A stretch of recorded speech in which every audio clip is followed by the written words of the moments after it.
Guys, we're a little rushed today. We got a nor'easter coming in.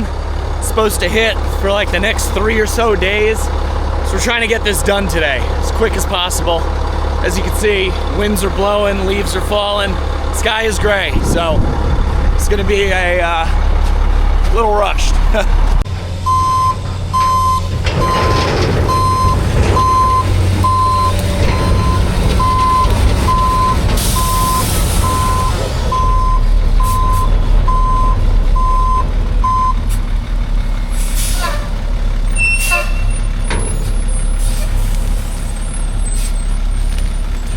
Take one was okay. Let me see if I can get some of these leaves out of there. It's gonna make it a little slippery.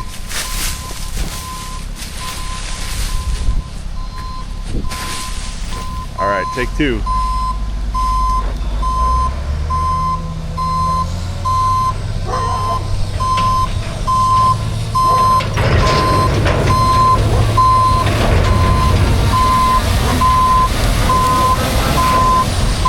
Came right back on top of the leaves I just moved.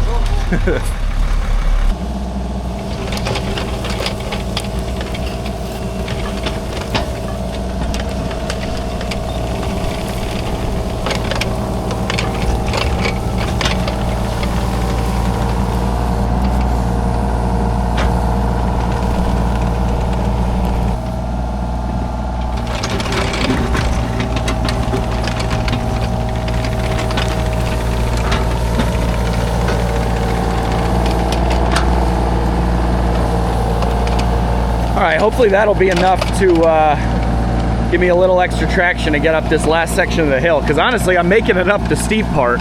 It's this leveled out part that my tires are just skidding on all that brush. So hopefully the dirt will give them a little more traction. But this is the pile of logs, or some of the logs, that we're gonna be getting rid of. I'm gonna be keeping the nicer, you know, larger diameter stuff, but all this smaller limb wood, I'm looking to get rid of.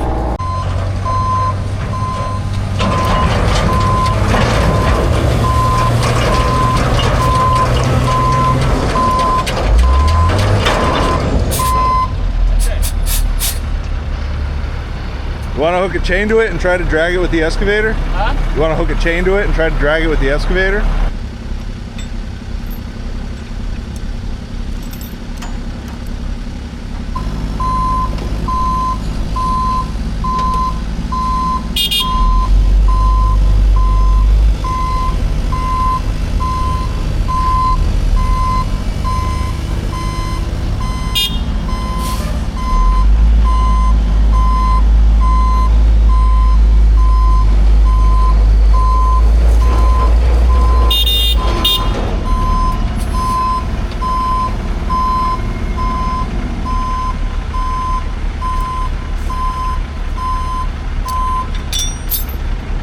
All right, Chris had a great idea. Used the excavator to pull it back. It was literally like another, I don't know, 10 feet.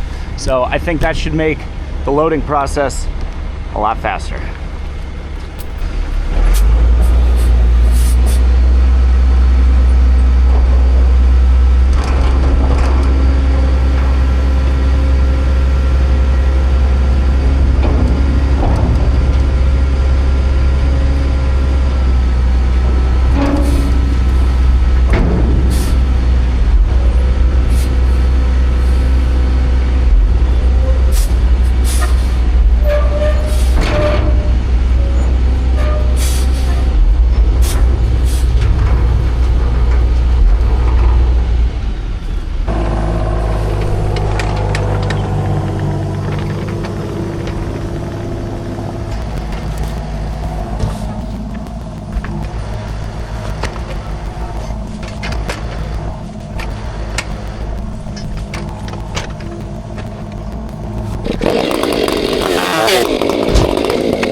That one like right in the middle. Right in the middle? Like there? Yeah. Well, I think.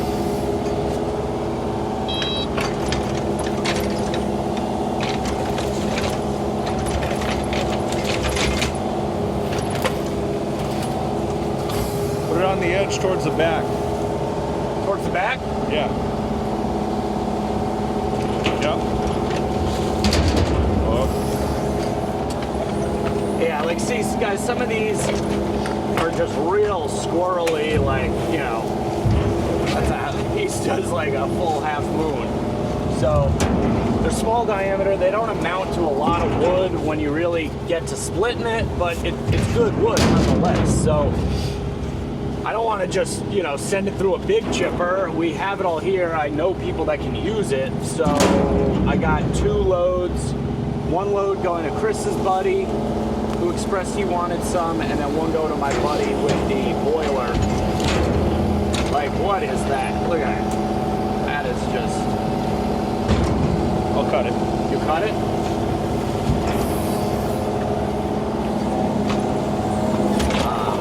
So some of this stuff is, you know, nice. Like, that's a nice little stick of firewood, but you can't give them all the crap.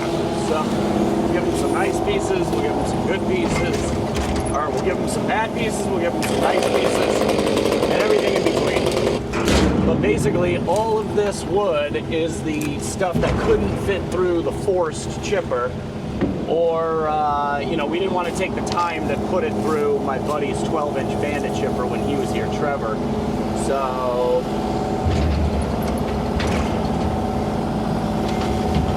I mean, considering all of the trees we took down, it's really, you know, not all that much. I took down a lot of trees up here.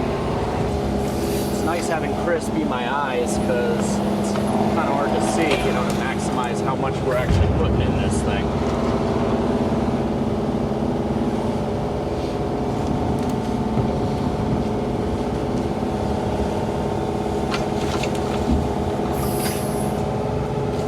Most of these we cut pretty well to length. Oh, just nicked the can a little bit.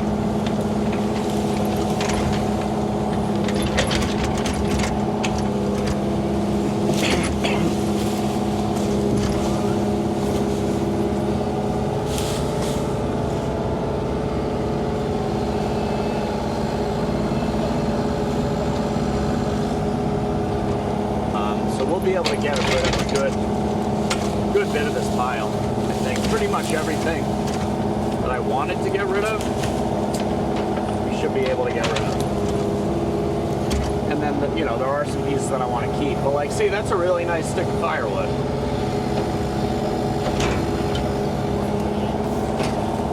Would I want to keep some of this stuff that I'm giving away? Yeah, sure. But you know what? I got a pile of wood that's 10 feet tall and 100 feet long, and you know, I can only process so much wood. I got a lot of other things on my plate beyond firewood, and I hate to say it because firewood, you know, is what obviously brought a lot of you here to the channel, but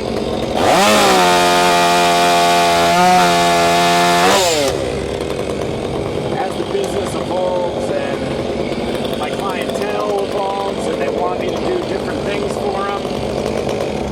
You know, firewood is great to stay busy, but firewood by no means pays all of the bills for running, you know, a business and stuff. Obviously, it's really nice supplemental income.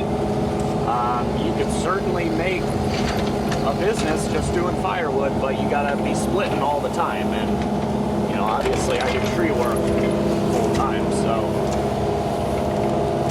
kind of have to pick and choose what you want to do, how you want to make your money. Do I want to make it $300-400 at a time doing firewood, or do I want to make it, you know, a couple $1,000s a day at a time doing tree work and excavation and, you know, jobs like that? So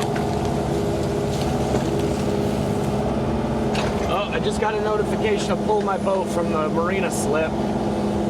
prior to this nor'easter that's coming, but it's always a good feeling when you do something ahead of when you want it to do it, because I actually did that on Friday and today it's Sunday, so that is done. Our last day to be in the water at our marina is Columbus Day, which is tomorrow, but I wanted to get it out of the water for this nor'easter, because we're going to get a lot of rain and a lot of winds. All right, so we got a nice load. This is all pretty much black oak, which is a red oak species variety. That is a nice load of small diameter, you know, poles that a homeowner can easily deal with. Would you agree? I would agree. This is all super nice stuff. Yeah, it's a little squirrely, but you know. That's the biggest downfall for us is the squirrely logs. It makes it harder to cut and kind of harder to split with the way that our production is. Right. But for somebody with like just a regular vertical horizontal or horizontal splitter with a single wedge, I don't think they'll have any issue with this. Yeah, I think they'll be really happy with this. It's good stuff, you know. Yeah, you're not going to burn it this year, but it's good stuff nonetheless. And we made a big dent in the pile. Now, my other buddy will take some other logs, you know, like these, because they're still not too big, and he'll be able to fit them in his boiler. But he likes all these crotchy, you know, gnarly pieces, because he'll just cut that up, split it once, and then throw it in his boiler. So we will get rid of this stuff another day, but that right there was the majority of the pile, which is good. And then I'll still keep a couple of these logs just for ourselves, because, you know, I gotta keep some of them. I am a wood hound.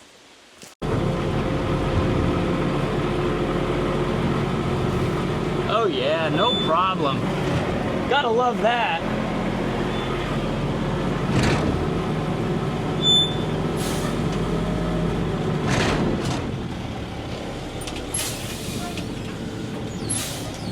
Gotta line up my rails a little.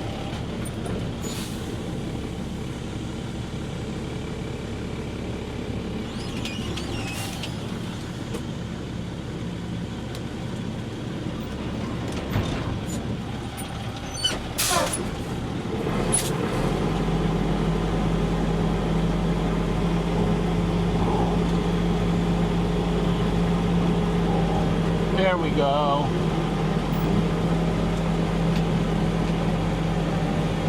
All right, we'll attach the safety chain on less precarious ground. It's the word of the day.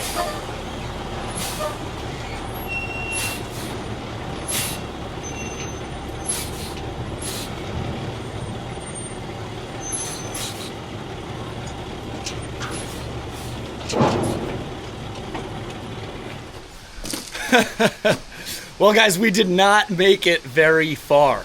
We literally made it to the end of my street, the main intersection with, you know, a main route, you know, a Connecticut state route.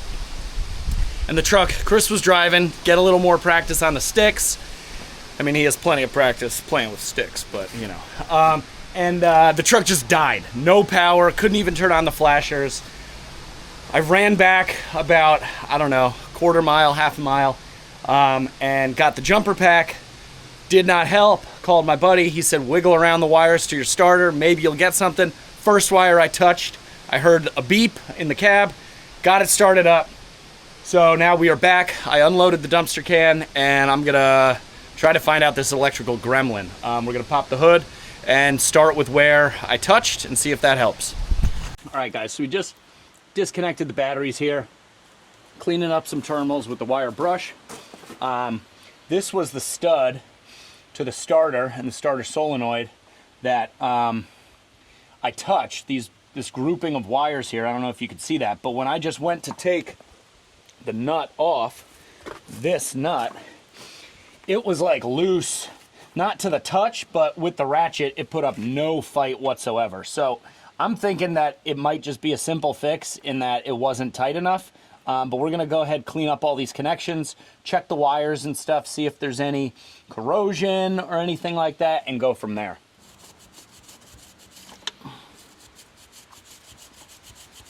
Now again, I don't really know what any of these extra wires go to. This truck is on my buddy's schedule to take to his shop for a complete service and just kind of overhaul. change all the fluids and everything, go through, rip out extraneous wiring from the plow mounts to, you know, old items that might have been on the truck, you know, in another life, because this truck was not always a hook lift truck. I think originally it was a dump truck, and obviously plowed and had like a sander and stuff on it. So, you know, we got a lot of extra stuff going on here, even with like that light bar up on top and other things. So, as much extra wiring as we can eliminate, I'd like to do that, but I'd like to do it professionally because I am not very good at that stuff. I know when it's better to just pay somebody to do it versus me doing it myself. Okay, all those look, you know, they're all clean now. I really don't think we should have issue, because I didn't have any issues with this up until like 2 days ago. And I mentioned it to my buddy when we were putting in that new window, and he said he would address it, you know, when we bring it to the shop. But I think it might have just been loose. And obviously we'll go ahead and check the main bolt on the starter as well down there.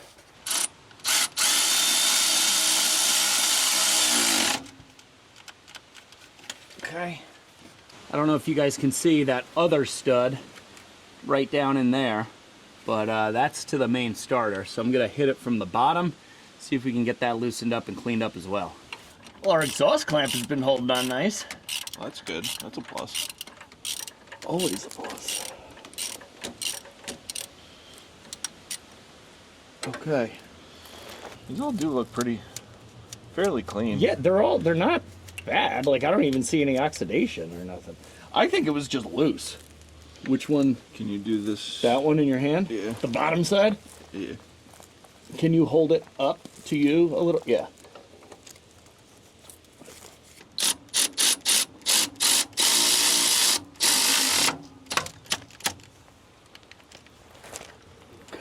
All the wires do look fine. The studs look clean. All those eyelets were just cleaned by us. Not.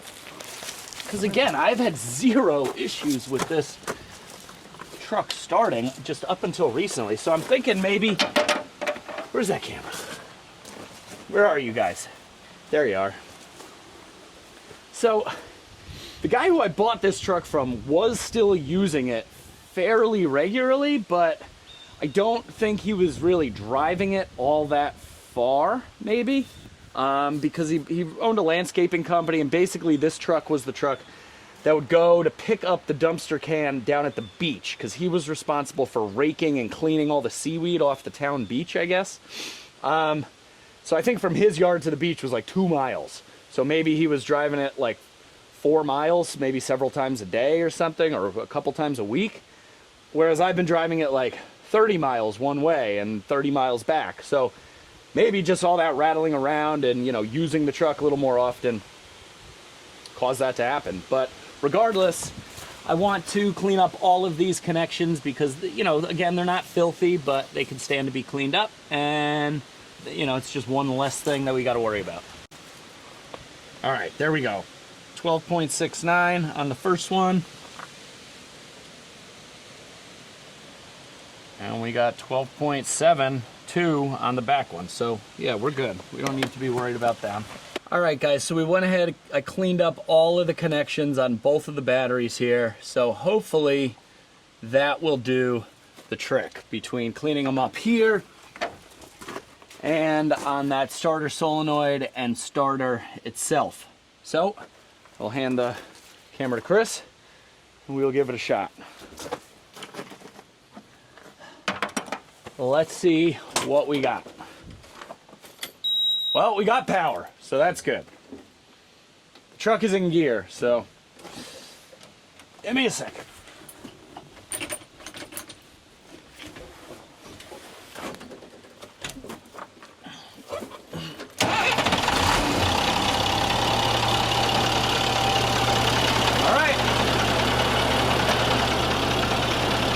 I guess we'll see, but I really think that was the problem, because that stud was loose. Like, I didn't feel any resistance with the ratchet, the hand ratchet, at all when I went to loosen that nut. So I'm guessing that was the issue.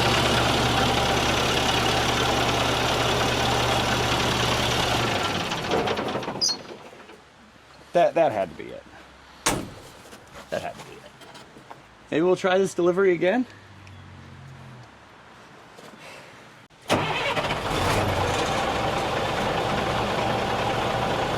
How do the gauges look? Gauges are looking good. Like, say we are charging right at 14 volts. You know, lights and everything work. So I think that was the problem. I think we were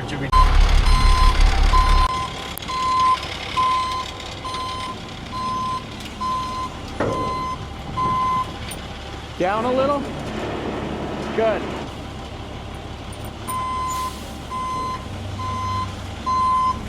Beautiful. Guys, I can't stress enough how good these hook lift trucks are for what we do. The flexibility and the versatility. I know right off the bat they're more expensive than, you know, a conventional dump truck if you were to, you know, get a dump truck like this, but the versatility that they offer in the flexibility of the bodies, you know, because you can get any type of body for the backs of these trucks, not just dumpsters. You get flatbeds, you can get enclosed boxes, you get chip boxes, you get spray rigs for, you know, tree work, you can get service bodies, anything that you can get on a normal truck, you could basically get on one of these hook lifts. And just, like, look at that. You know, what did that take? 2 minutes to put on this body? So, another thing I have been neglecting to comment on was that I did buy a second dumpster over here. I got to take all the old companies' logos and stuff off, but that is my new dumpster. It needs a little bit of work. Chris right here is doing something. I don't think I've ever showed this, but this is a safety chain. So I like to go on the other side of this roller with it, you know, just like that, and then back down, feed it up and around so that this hook is then vertical so it won't want to fall off. You know what I mean? So that's just a safety chain there to lock make it as tight as you can. To lock the dumpster on the back of the truck. These trucks do have, I don't know if you can see right up in here, but that hook right there is the lock, but this dumpster wasn't designed for this exact type of stellar hook lift. So that's something I still have to do, is weld a flat piece of stock across the dumpster. That way it'll lock in automatically. But for flexibility of running all different types of dumpster cans, you always have, you know, the chain back here to lock it onto the back of the truck, you know, to minimize shifting and stuff like that. So we're gonna hop in and hopefully have an uneventful trip up to dump this load. It's only about like 20 minutes away. Oh my God, okay, yep, they are loud. Wow, from the cab, they are not that loud. You're gonna wake up my son. You're gonna wake up Hayes. You can't just be beeping the horns at 10 o'clock on a Sunday morning, man. Who told you to do that?